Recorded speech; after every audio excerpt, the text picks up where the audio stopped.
Okay, did you get an opportunity to just hear a little bit? All right, I have a question. It's kind of the elephant in our room in the last couple of years. How many of you were affected by COVID, and that's what you talked about? 1, 2, 3. Okay. Because, you talk about collective grief. We're living that. We've addressed that for a while at different sessions. I know different sessions I have popped in, and it comes up, and it is a reality. And yet, one of the biggest umbrellas, when I talk about the umbrella of grief, there's so many different things that fall under grief. And we're going to give some definitions about grief, but my goodness, the pandemic is a huge one that we haven't seen before in our lifetime. And so not only the other losses that we go through that fall under grief, but the pandemic on top of all of that, it has so affected our society. And it's a reality. So we're going to talk about some practical things to help you with that. I'd like to start with definitions. So I've got them written out for you. I filled them in for you. What is grief? It's distress of mind. What is bereavement? The state of being deprived of someone or something. What is sorrow? The sadness accompanying loss. What are lamentations? The expression of that sadness accompanying loss. And then what is mourning? Mourning is more that public display of what that grief is coming out. So these are just kind of technical definitions. One of the definitions that I have loved over the years that I think better suits is grief is an adaptive response we make to any loss of any kind. Grief occurs when an attachment is broken. Oftentimes it is a breaking of a dream of what you expected to happen. Isn't that so true? Think of the things that fall under that big umbrella of grief. Besides the pandemic, and one of the biggest ones, and the primary reason I wrote my book was death, but what else falls under that big umbrella of grief? Some of you have walked through some of these things. Divorce. Health. What would you say? I was going to say divorce. Yep, divorce, health. What else? Loss of job. Loss of job, you bet. Diane? Child with disabilities. Yes, a child with disabilities. It falls under the breaking of a dream of what you expected to happen. And Amy Florian, in her book, No Longer Awkward, I love this. She says, grief is neither an illness nor a pathological condition. It is an expected and normal process that allows you to maintain connections to what you lost while you simultaneously assimilate, accommodate, and go forward with life. Grief helps you to make sense of the past, create a memory of what can no longer be, and incorporate the memory into a new, hope-filled future. We have to pivot, don't we? We've had to pivot in the church, because of the pandemic. And I love this. Death ends a life, but not a relationship. Right? When I talk about it with people, I like to say it's kind of like you have to find a new holder for that love.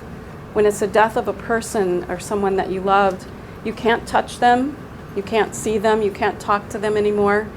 So you kind of have to find this new holder because the love's still there, right? The love's still there. You don't stop loving someone just because they've died, but you have to find a new holder that you can tap into, where you can feel those feelings. So I want to help you with your grief. I have an old school outline. I just wanted to keep it simple. So I'm going to give you the answers. If you're a fill-in person, if you don't care about answers, that's okay too. But help for yourself with your grief. The first one I talk about is educate.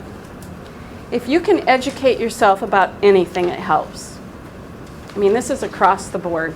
If you can educate. And I find that when grieving people pick up pamphlets, pick up books, pick up things, it helps them to understand what they're walking through. Because sometimes you've never walked through anything like this, and it's so foreign and it's so overwhelming. So education is huge. The second one that I want to talk about is support. That's the second one. Effective grief work is not done alone. You've got to find where your support comes from. Now, what would you say is probably the top support for people when they are thinking about finding support through grief? What would you say the answer would be? My spouse. Spouse, yep. Church. Church, yep. God. God.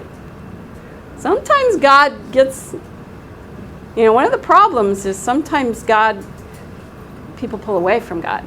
Sometimes people go closer, sometimes people pull away. But yeah, a lot of times family is your first go-to for support. Some people have family close by, some people don't. We live in a day and age where we can connect, even if you don't live. But what's the problem with family? Is there any, what? Yeah, they're grieving also. And you know what else is the problem? It's a different type of relationship. I primarily work with spousal loss. I work part-time, I don't work full-time. I'm available if anybody, needs any type of loss. But my main contact is spousal loss. So one of the principles that I think is very true with support is the more that you can find somebody else who's in the same boat as you, you're more likely to have an understanding of what you're walking through. Therefore, if someone has been through a miscarriage, I send them to the group of people where they've been through miscarriages or stillborns. If somebody has been through the loss of a spouse, I try to connect them up with somebody that's lost a spouse, lost a parent, and so forth. And sometimes there's very specific type of support groups that are out there. So I just say that as an encouragement because it's really hard for kids to understand what a parent is going through when they've lost their spouse. They've lost their dad or mom. But your world goes on. If you're married and you got kids, you're busy. Whereas that spouse is all alone and their world is shattered. Very different than what they thought it was going to be. Does that make sense? So that's a principle that I think has been very helpful and very true. And one of the things whenever I talk about grief, how many of you know about Grief Share? Raise your hands. Okay, 4 of you. Well, I have some great news. I should get Grief Share to give me what's the word I'm looking for? Yes, because I'm always promoting Grief Share. Grief Share is this hidden little secret. And if you don't know about Grief Share, I encourage you after we're done today, get on the internet and look it up because it is a Christian organization. It was started in 1998 by Church Initiative. I have the information on your sheet with the website. And they're the same group that started Divorce Care. So if you're familiar with Divorce Care, they've also done Grief Share. And I tell people, this is my line for it, it's the cheapest counselor you're going to find. Because you get professional help. And they're all over the country. They're all over the United States. They're in 10 different countries. And when the pandemic hit, they took everything online. So now you have no excuse unless you're somebody who can't navigate the internet. And I know that can be hard for elderly people. But you have grief support at your fingertips. And what it is, it's a 13-week class. The videos do the teaching. They were produced in '98. They were updated, and they kept the clips of the best parts of Grief Share. So you are going to hear from 46 different grief experts. These are pastors, these are grief authors, these are counselors, and that's why I say it's the cheapest counselor you're going to find, because you pay for your workbook. It's $20. It's your workbook, you take notes in it, but the rest of it is provided. Usually churches are the ones that sponsor it. And you go to the website, you put your zip code in, and it pops up all the churches. It'll start, and it'll have like a 30-mile radius, and it'll show you all the churches that are offering Grief Share. I live in Omaha. We usually have 15 different churches offering Grief Share at a time. So people can find different options for it, different times. I love it. I'm a big proponent of it. They have 2 different seminars. They offer Surviving the Holidays. Around the holidays, you're going to see churches offering it. What's nice about Surviving the Holidays, and then they have another one called Loss of Spouse. They're only 2 hours, and it gives you exposure to what Grief Share is if you think you might like it. Then if you like it, you can get into the 13-week classes. They tend to run like in the fall. It's kind of like school. They'll have a fall semester. Churches usually offer it. Then in winter, a church might offer it, from January to March. There's a few in the spring and the summer. And again, like I said, you can find them online. What's cool is you can live in California and connect with a son in New York in a grief share group because they're online. Does that make sense? Does anybody have any questions about grief share? It's all on the website, and I just really encourage it. It's one of the, I think, best kept secrets about grief that's out there. And not only that, it's Christ-centered. I mean, and they'll tell you this with Grief Share, you don't have to be a Christian to attend the Grief Share classes, but you're going to see it all over the lessons.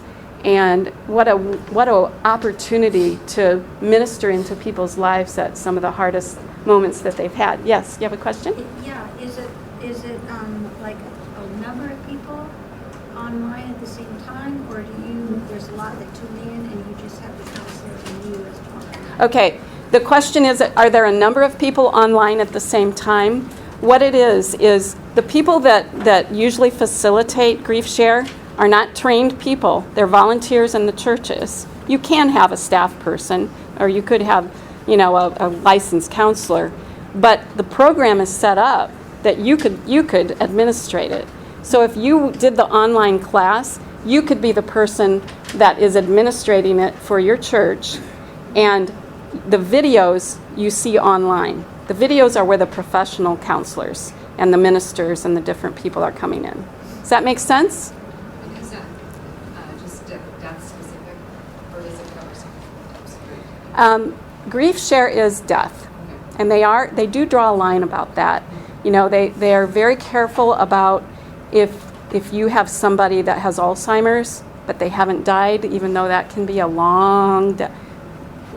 They want you to wait until the death has occurred before you start. Any other questions on Grief Share? I love it. I mean, I've seen specific support for mothers who've lost children, or the question. Stillborn, that type of specific support for them on the Grief Share thing. Yes, they talk about all different kinds of loss. I forgot to say this. It's not only the grief experts that are in those videos, it's people like yourself. I mean, they have all kinds of people talking about, yes, loss of a child, loss of a parent, loss of a sibling. You're going to find every kind of loss, and suicide's in there too. They have a very good statement and segment on that. So again, if you have any more questions about Grief Share, I'd be glad to talk to you about it. The other thing is, they talk about this in Grief Share, and I use the analogy. I say to people, if you broke your leg, what do? You go to the doctor, you go to the professional. You get a cast on, you do life different for 6 weeks, the cast comes off. When you got a broken heart from grief, why do we sometimes wait until the last minute to get professional help? And I'm always trying to encourage people, self-care, when you're going through. I mean, sometimes people, this, you're in here because some of you have lost people very dear to you. And that may have been the hardest thing you're still trying to navigate. So the best self-care you can give yourself is go to a professional. Go to the Grief Share. If going to a counselor is a little too much, go to Grief Share. Try that first. And then go to a counselor, go to your doctor, your pastor, any professionals that can help you with the grief. It's not something at all to be ashamed of, any more than you broke a leg. It's hard. So I just want to put that in there for the plug for professional help. Okay, the third thing, the third blank, is permission. Now, when I talk about permission, what I like to say with this one is it's okay to feel. And sometimes people say, it's okay to feel what? And no. It's just, it's okay to feel. How many times we start to feel things, and feelings are feelings. You know, they're not necessarily right or wrong, they're just how we feel. And so when we start feeling them and we feel like we shouldn't be feeling them, then we start judging them. And then that's where we start getting into trouble. So the first step that many people don't think about or even try to bypass, and boy, can we do this as Christians, because we have this Christian language of what a Christian should look like when they're grieving. But I just want to pause here and say it's okay to feel. And people that have been around me, they know I have these 3 words that I use to talk about this. You got to be real to feel to heal. You got to be real to feel to heal.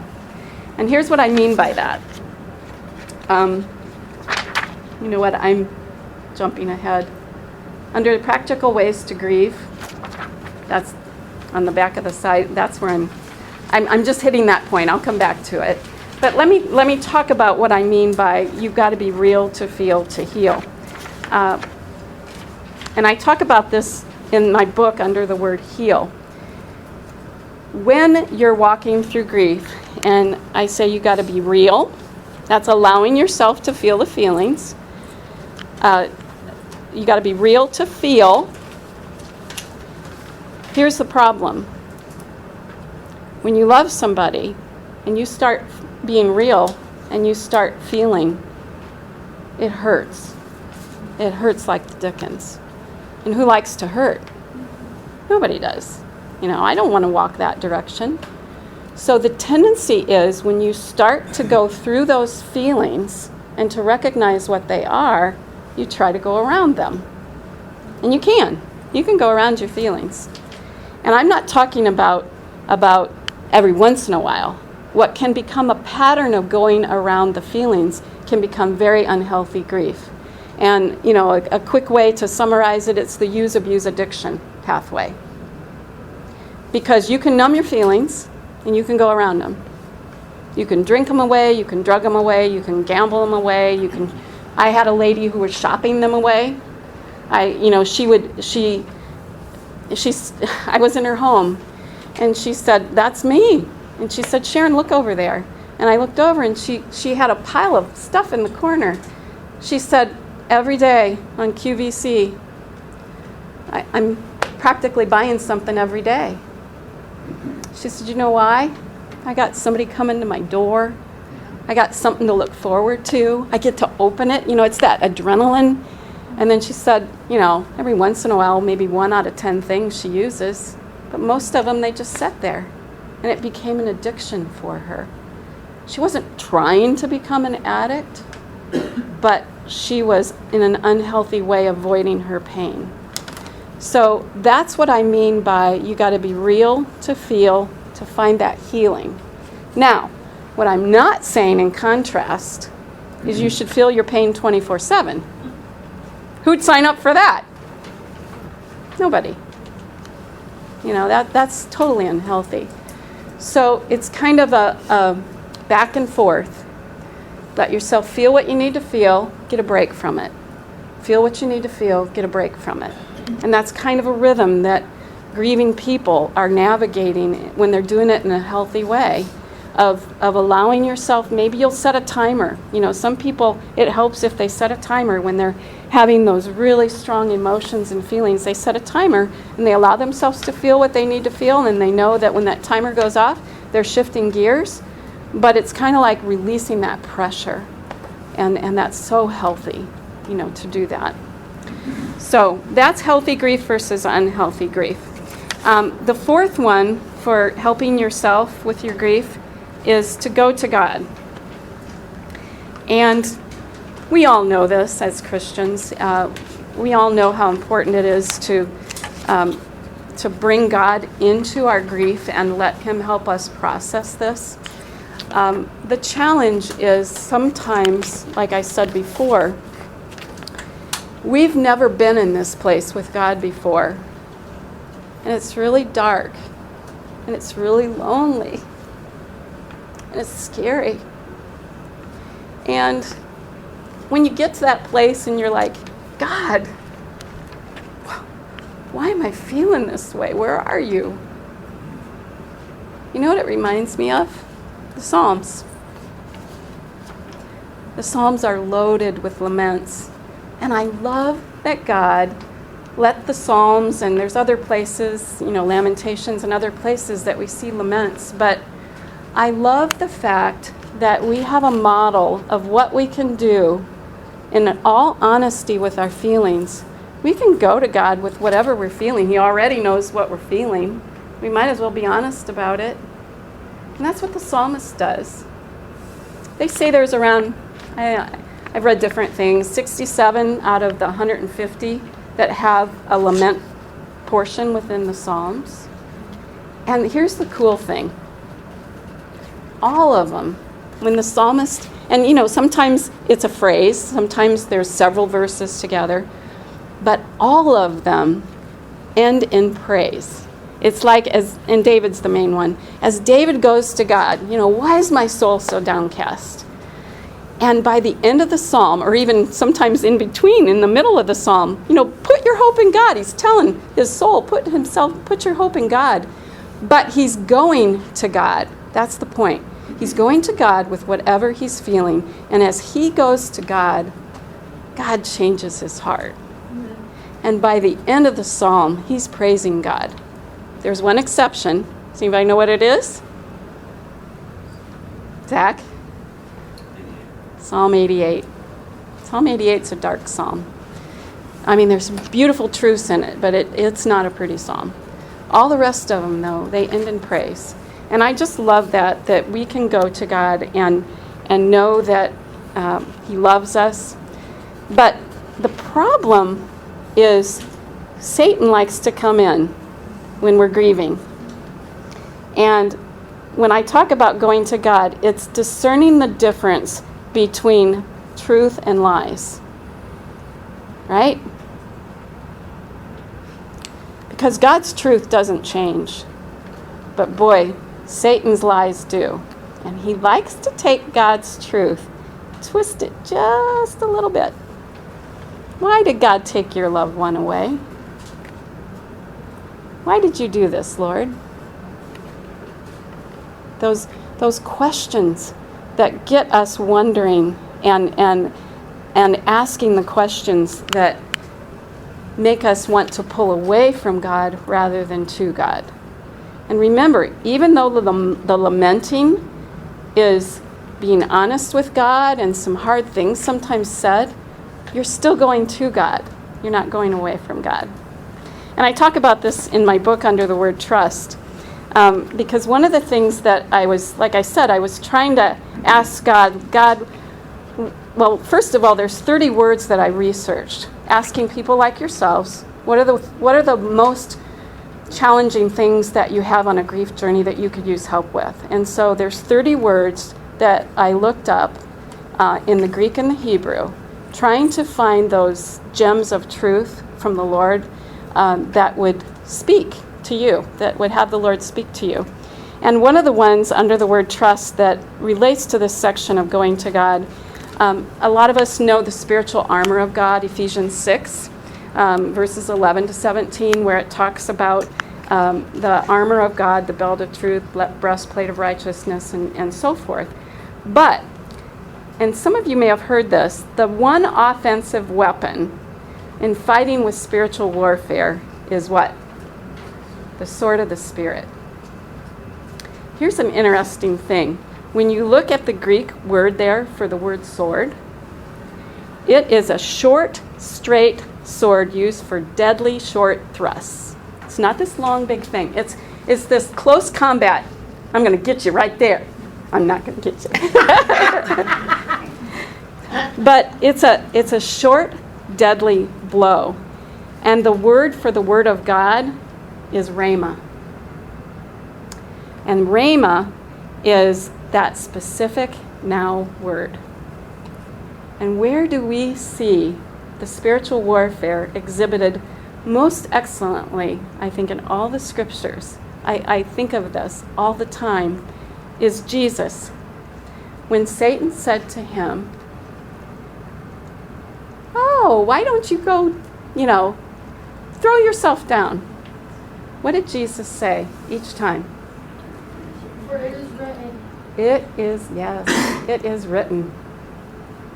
That's the sword of the Spirit. That's the now word. And God can give us that now word when we're looking for help. And we're like, "Lord, help me. This grief is too much." He can take your scriptures. I love this about him. He can take scriptures you've never seen something in, and you see it in a new way. And it's that now word that you need right then to be that dagger to say to the enemy, "Get out of here." It is written. There is power in the word. So that is under the word trust and just the value of lamenting. Okay, so the next thing, that's help for yourself with your grief. How do you help others with their grief? I kind of ask you, are you here for yourself or are you here for others? Two things I primarily want to talk about here. The first one is permission. When you recognize and give yourself permission to feel, like we talked about, then you also have the ability to give that to others. Doug Manning is an author that has been out there. I love what he writes about. He said, "Permission is the key to finding a healthy walk through the grieving process." If you boil down everything those of us who write about grief to one word, that word would be permission. We need permission to grieve. And it goes back to what I call, it's okay to feel, right? I've got here, grief that is denied does not heal. Grief waits for you to let it heal. I've had people who lost a parent 20 years later. They had little children, and they were in a support group because they couldn't find the time to do that. I've had people that remember we talked about the use, abuse, addiction pattern? I've had people that have been in addiction, and 10 years later, they come back, and they left their grief when they got off that healthy pathway, that's where they left their grief. They come back to it. It's not 10 years later of healing. It's 10 years later, same spot, because they were not dealing with it. So grief waits for you to heal with it, okay? The second one is listen. Companion alongside. We talk about the word companioning with walking alongside others that are grieving. How many of you in here are trained Stephen ministers? Okay, you're my only one. What's your name? Tim. All right, Tim, you'll probably appreciate this because I was a trained Stephen minister too. When I talk about Stephen ministers, and I don't know if this was described to you when you were trained, it's like we're big ears. Is that what you learned? That's what it's all about. Yeah. We're not there to counsel. We're not there to give advice. We're just there to be a big ear. And I want you to picture me with this big ear so that when you're thinking about how can I help someone who's grieving, it's listen. Now, how many of you feel really comfortable when you're going to a funeral and you have to go up to the person that is bereaved? How many of you you feel really good about doing that? You feel real comfortable? It's hard. I mean, I work with it, and I don't like it either, and that's why some of you that have been bereaved, you may have had this done to you where you see somebody in the store and they're coming your direction and they turn and they go a different direction. It's uncomfortable, isn't it? The pressure's off. You can't fix grieving people. They don't want you to fix them. You can't fix them. So they don't need our advice. They don't need our positive ways to look at the loss. They don't need Christian verses quoted to them at the beginning, especially. Why God may have allowed this to happen. Those can feel like helpful things, but you're better off just shutting your mouth. Or she's in a better place. How many times do you hear that? Cliches. Every time. Yeah, let's just pause a moment and let's vomit out some of the terrible things that people say to us. Yeah, you're right. You're in a better place. Oh, I've been through that. You'll survive. Or It gets easier. It gets- yeah, it gets easier. Yeah. What's that? It only takes time. It only takes time. Time heals. Yeah, those cliches. The angels took her home. The angels took her home. Look on the bright side. Look on the bright side. They're not suffering anymore. They're not suffering anymore. How about God won't give you more than you can handle? God won't give you more than you can handle. Oh, don't you just love that one? It's like there should be a verse right after that one, that my husband Mark and son are in the class, and Mark and I, we had a sabbatical, and we were able to go to a spiritual retreat before COVID hit. And so we got a couple months in, and we went to a spiritual retreat, and we both had ideas of, what that would look like. And our biggest takeaway after the week with these couples we didn't know before was, I think I can say this for you, we're both in ministry type positions where we listen to people, and I think we both realized how crappy listeners we were. With that, Speak for yourself. I know you felt the same way, and where I'm going with this is empathy. They worked so hard and so effectively at teaching us the value of empathy and how to do that well. And it's a learned skill. And you guys know this. You're not trying to figure out what to say next. You're just trying to really listen and understand what the grieving person is feeling like. And who better did that than Jesus? But boy, take the pressure off yourself that you have to say or those cliche things that want to come out. Just try to zip them up. And sometimes just the hand on the shoulder, or I'm here for you, I'm sorry, those are simple. But empathy, what would you want said to you? And in fact, that's what I want to ask you. What are some helpful responses? Those of you who have walked through the loss of people that you've loved, what are some helpful responses that people have given you that you'd like to share? Or you wish they would have shared? A hug. A hug? Yeah, just Yeah. a hug. Yeah. No words or something. Yeah.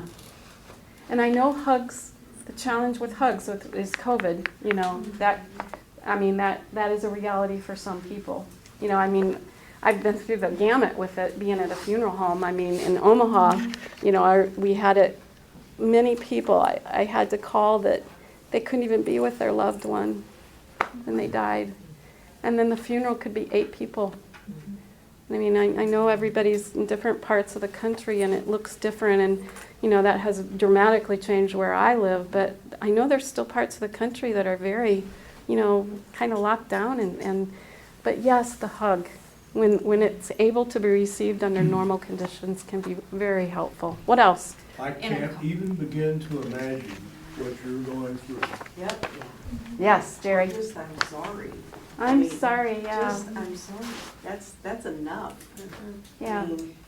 Yeah. For me, the best part was just a few words, minimizing. The long sentences were just like, I just wouldn't even read them. Yeah, yeah. But the best was, I care. I like that, Just Shirley. to let you know, I care. That's really good. Yeah, jot these down because you may want to. Yeah, Angie. I like that really stinks thing in there, or that is just terrible hanging there. Yeah. Yeah. I love you. Yeah. Can I just sit with you? Oh, that's really good, Diane. I learned from Diane. She's really good at this. Can I just sit with you? How about, I really loved your spouse, or Yeah. they were great. They were just great. Whatever, something like that. Yeah. How you're gonna miss them also. Really good. And as time goes on, if you know the person well enough and you know you can do this, but you may have to ask permission, the value of saying their name as time goes on is huge. Most people, and that's where if you're not sure, ask permission, but is it okay, if I talk about Bob? I love that Bob used to do XYZ. Very healing. Diane. Our daughter-in-law died of cancer, and when I would talk to her mom, I would talk about Nikki's death. Yeah. And she said, thank you for using that word because she died. Yes. She said, I'm so sick of hearing she passed on, or she didn't pass somewhere, she died. And Yeah. that just taught me a lot, that it's a hard word, but it's what happened. Yeah. And very good point, Diane. And if you're not sure, ask permission. Is it okay what do you prefer when I talk about Bob? Do you prefer the word that he died or that he passed? Because some people have, some people don't like the terms widow and widower. Some people adjust to it. But if you're not sure, just ask permission. Tell me what feels better. Anybody else have anything? I've got a few. I hear you say XYZ. Can you tell me more about that? It's a really good one. Questions like that. Questions can be very, very helpful. You mentioned XYZ. Can you describe to me more how that makes you feel? Okay. Somebody said it must really hurt. Would you like to tell me what happened or what you're experiencing right now? Again, you get the point here. It's trying to put yourself in their shoes, to be empathetic. What would be something that I could say or ask that might be helpful? And these not necessarily on the day of the funeral. These are just, what do you wish that people knew about what you're going through? What are some of the toughest times for you? Is that something, I could ask? Another one, what has surprised or shocked you about this experience? So there's all kinds of things you can. But do you see the value of questions? Questions can really help. When you're not sure what to say, just ask permission. And it's okay to say, this is uncomfortable for me. I can't even imagine how. Is it uncomfortable for you? Just be yourself. Okay? I think if you're a good friend, even if you're not super close, you can say, I want to help you. Yeah. What can I do? Exactly. Yep. Because if you say, well, if you need anything, call me, you're never going to get help. Yep. And what's your first name? Allison. Allison. Allison said, what can I do for you? Sometimes it's even more helpful to give ideas. Yeah. Can I pick up your kids after school? Yeah. Can I pick up a meal? Can I bring you a meal this week? Can I find somebody to help mow your yard? Think through the things that could be very helpful, and then say, is there anything like that? Because sometimes grieving people sometimes they don't want to ask for help. I think even depending on your relationship, you can say, I'm bringing you dinner this Yeah. week. What day would Yes. you like me to bring? That'd be good. Yeah. 'Cause Really good. People are not always good at taking that Yeah. what they perceive as help. And when you're grieving, you're a mess. Yeah. Especially at the beginning. And I tell people, you're going to be weird. And it's not that you're doing anything wrong. That is just the emotional, the physical, the psychological, the spiritual. They're all together You know, people are forgetful, they can't remember things, they have low energy, you know, their eating and sleeping gets disrupted. I mean, those are some of the most common things. So you're a mess, and it's that way for a while. Eventually things come back together with healthy grief, but it takes some time to process through that. So anything you can help with to help them think through things, if they want that, can be perceived to be very helpful. So good responses. Okay, just some practical ways to help you with your grief. I'm going to buzz through this pretty fast. I have what I call my 4 healthy outs, and then that's where I had you write in to help you be real, to feel, to heal. And you know, I've already talked about how you can't numb your feelings. You know, you got to go through it. And I've got these in my book under the word heal. I talk about 4 different ways that you can. Now, before I say 4 different ways, there are hundreds of different things you can do with your grief to help you process it. And these are not 4 quick steps, you know, to get you through your grief and stamp it done. No, not at all. This is a process. It takes time. It takes a lot of hard work. But these are 4 healthy outs that I've landed on over the years that are just practical, and I want to hit them real quick with you. The first one is talk it out. It's really important to talk about your loved one in those first beginning days. So find what I call your safe people. Safe people are going to be not just that bunch of friends. It's those people that you can go to. They're usually good listeners. They care about you, and they're not trying to fix you. If you have 1 or 2 safe people, they're like gifts of gold. And they're the ones that you bring up Bob's name, you know, and you know you can do that with them. So it's important to talk it out. The second one is cry it out. Tears are a great stress reliever. And what you're going to find is people are very different with tears. Some people cry a lot, some people cry a little. That's fine. Here's the point with tears. It's not how much you cry or when you cry or the quantity. It's that if you need to cry, this is the grief principle, you're okay to cry. Because some people, and men especially, and men of previous generations, I think this has been put upon men more than women, but have been told, don't you cry.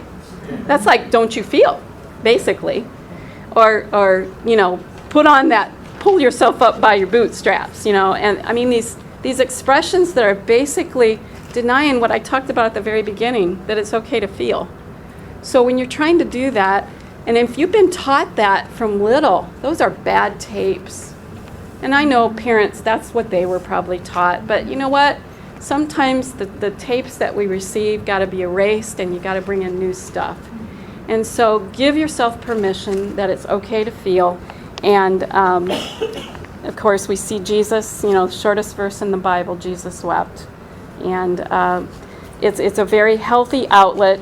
I talk in my book about, you know, my mom's pressure cooker, you know, and how if you didn't get that pressure cooker off the stove, you're going to have an explosion in the kitchen. It's the same thing with tears. You can feel them, you know, if you don't shut them off, they're going to come out in a healthy way.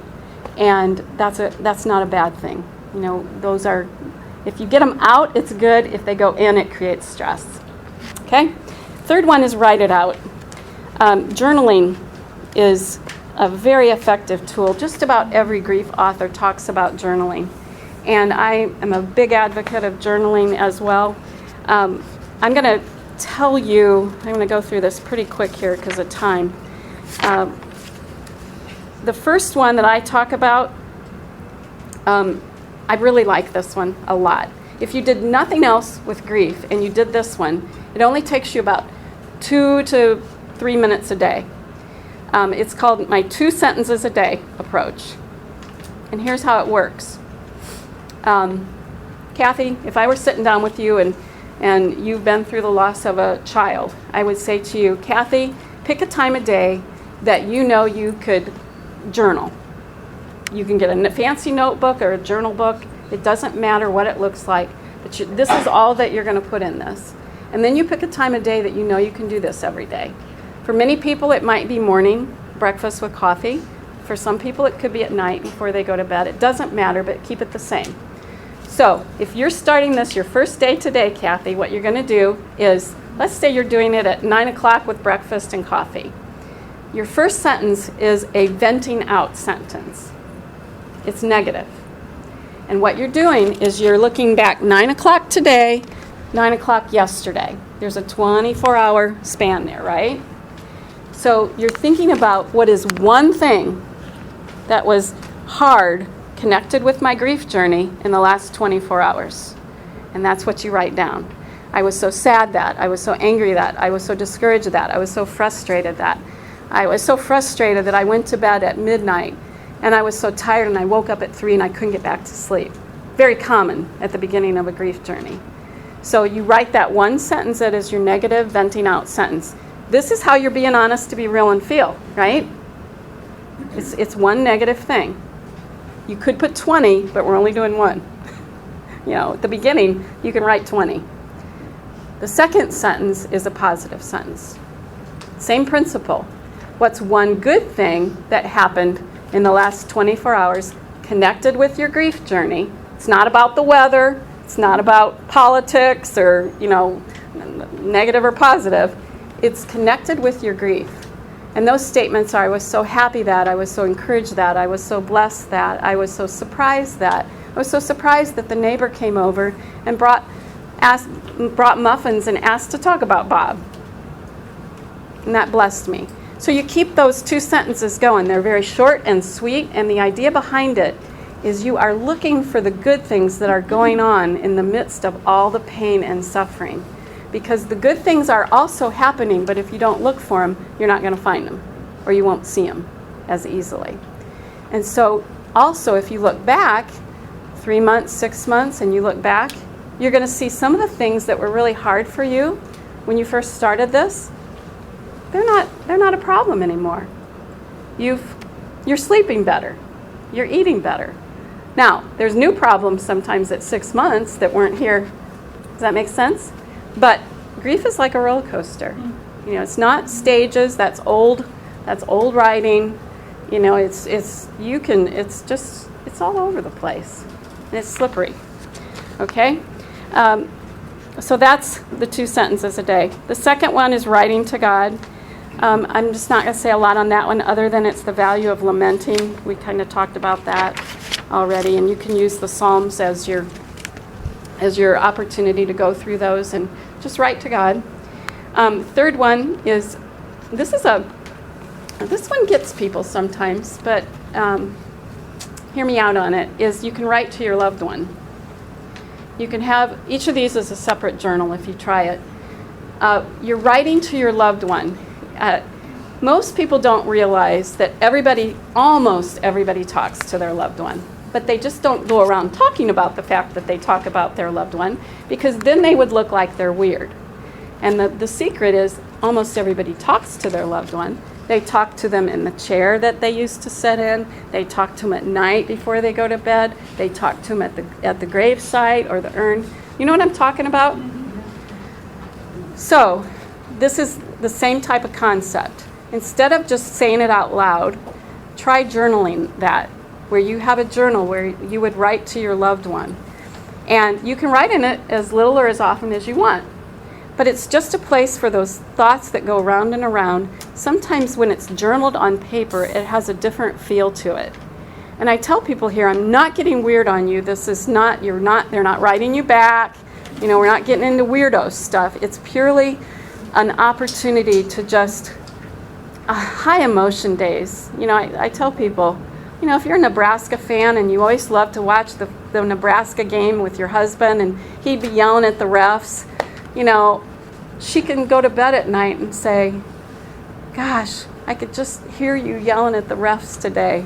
I know what you would have been. Does that make sense? That's kind of what I'm talking about with that one. Okay? At the end of journaling, you can shred it up if you want, or you can keep it and later look back on it. I know some people don't like to have really personal things around, but the point there is more the act of writing that gets it out. That's where the therapy more comes from. And then the last one is work it out. Exercise. This is just getting endorphins going. Exercise, endorphins make you feel better. It's just a very good thing to do when you're grieving. Push through it. It's one of the, I usually tell grieving people, it's like you have a cast over your whole body. So, don't try to live your life the same way, before the death as you did after. You're setting yourself up for failure before you even get out of bed. But if you try to exercise, add that one in, that does pay dividends. So, the last thing I want to end with, I have on your sheet, have you peaked? And I talk about this under my word sad in the book. Nothing else matters with grief unless we see it through God's lens. And sometimes in life we have the opportunity to see why things happened the way they did. And I've had that opportunity to see things that were really hard, and I've seen how God just takes the whole thing back and redeems it. He knew what he was doing, even when I felt like he didn't. And I love that about God. So sometimes we see that, but sometimes we don't see that, and we just have to trust. And here's my question to you. Okay, be honest, everybody. How many of you, if you like to read, have read a book, and you're maybe a certain portion into the book, and it's like the drama's killing you? How many of you turned to the end of the book and read what happened on the last few pages? Be honest, how many? Oh, not many. Boy, there's 5 or 6 of you at least. Well, I've peaked. I'll be honest. I don't like to do it, but I used to do it a little bit. And I love to read. And I have done that when it's been very dramatic. And it's like, I don't know if I can stand this. You know what, you guys? We've got the end of the book. We win. Christ has won for us. Grief. Yeah, exactly. But you know what? The drama of life sometimes is really intense, and it's hot. It's hot in ministry. I mean, we didn't even talk about the grief of ministry. The ups and the downs, and it's just, sometimes we just want off because it's just too dramatic. But we win. We have the end of the book, you guys. And because we have that, even as people that grieve, we grieve with hope. We know we win because of what Christ has done. So we have hope. And so take that in if you're dealing with that hard grief. Yeah, the drama can be really high at times, but you can peak to the end, and God is with you. He promises you He's never going to leave you, never going to fail you. And that promise does not get broken. So you have the end of the book. So live your lives knowing that you have that opportunity as you're navigating through your own grief or grief with others, that you can help bring them the hope that you know. Because that's the only hope that matters. All right? A couple closing things, and then if you want, we can have a little bit of time for question and answer, and I'm also going to give you answers on the true and false. I'm not going to leave you alone on that. Under the resources that I have listed for you, I have my website, crosswordsforgrief.com. And one of the things that I have done with my book with pastors and churches is, and we have done this at my church and at other churches, we use my book for our grief share ministry. We give it as a gift. And other churches have done that. We've also used it for funerals. I recommend giving this book at about the 4-month mark. So if you're in a care ministry, or if your church is trying to figure out where can we invest a little bit of money? I mean, we're not talking about a lot. The Stephen Ministry books, those are 4 books that are offered throughout the first year. And they're touch points for that church and that pastor to be giving some very powerful tools to people that are grieving. And I like to use my book around the 4-month mark, because that's when sometimes people are ready to start turning to some of these words that they're really struggling with. So anyhow, there's opportunities. You can get the book for yourself. You can also get bulk just email me on my web thing about that if you're interested or if you have any questions about that. Now, are you ready for the true and false? All right. They are all false, but 6 of them. So I'm going to give you the 6 of them that are true. Are you ready? 4, 7, and 8. 9, 11, and 12. 4, 7, and 8, 9, 11, and 12 are all true, according to me. And the reason I say according to me is because I am always willing to shift if you can argue your answer. My husband asked me, are there any trick questions in here? And I will say to you, yes, there are. So anyhow, did anybody get all of them correct? No way.